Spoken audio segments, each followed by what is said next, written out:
പാലക്കാട് ജില്ലയിലെ മോട്ടോർ വാഹന വകുപ്പ് ചെക്ക് പോസ്റ്റുകളിൽ വിജിലൻസ് നടത്തിയ മിന്നൽ പരിശോധനയിൽ പിടികൂടിയത് 1,50,000 രൂപയോളം. 2 മണിക്കൂർ നീണ്ട പരിശോധനയിലാണ് കണക്കിൽപ്പെടാത്ത പണം പിടികൂടിയത്.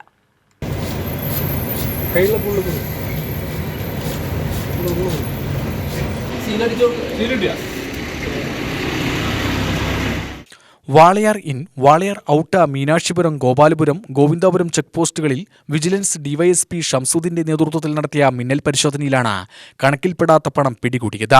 രാത്രി 12 മണി മുതൽ പുലർച്ചെ 2 മണി വരെയുള്ള സമയങ്ങളിലാണ് ചെക്ക് പോസ്റ്റുകളിൽ പരിശോധന നടത്തിയത്. ശബരിമല തീർത്ഥാടകർ സഞ്ചരിക്കുന്ന വാഹനങ്ങളിൽ നിന്നും വൻതുക കൈക്കൂലിയായി വാങ്ങുന്നു എന്ന വിവരത്തിന്റെ അടിസ്ഥാനത്തിലായിരുന്നു 5 സംഘങ്ങളായി തിരിഞ്ഞുള്ള പരിശോധനയിൽ വാളയാർ ഇൻ ചെക്ക് പോസ്റ്റിൽ നിന്നും 90,650 രൂപയും, ഔട്ടിൽ നിന്ന് 29,000 രൂപയും, ഗോപാലപുരത്ത് നിന്ന് 15,650 രൂപയും, മീനാക്ഷിപുരത്ത് നിന്നും 4,050 രൂപയും, ഗോവിന്ദാപുരത്ത് നിന്ന് 10,140 രൂപയുമാണ് പിടികൂടിയത്. പരിശോധനയ്ക്കിടയിൽ നിരവധി ഡ്രൈവർമാരാണ് ചെക്ക് പോസ്റ്റിൽ സീൽ പതിപ്പിക്കുന്നതിനൊപ്പം പണം നൽകിയത്. ചെക്ക് പോസ്റ്റിൽ ജോലി ചെയ്യുന്ന മോട്ടോർ വാഹന വകുപ്പ് ഉദ്യോഗസ്ഥർക്കെതിരെ വകുപ്പ് തല നടപടിക്ക് വിജിലൻസ് ശുപാർശ ചെയ്യും. UTV news, Palakkad.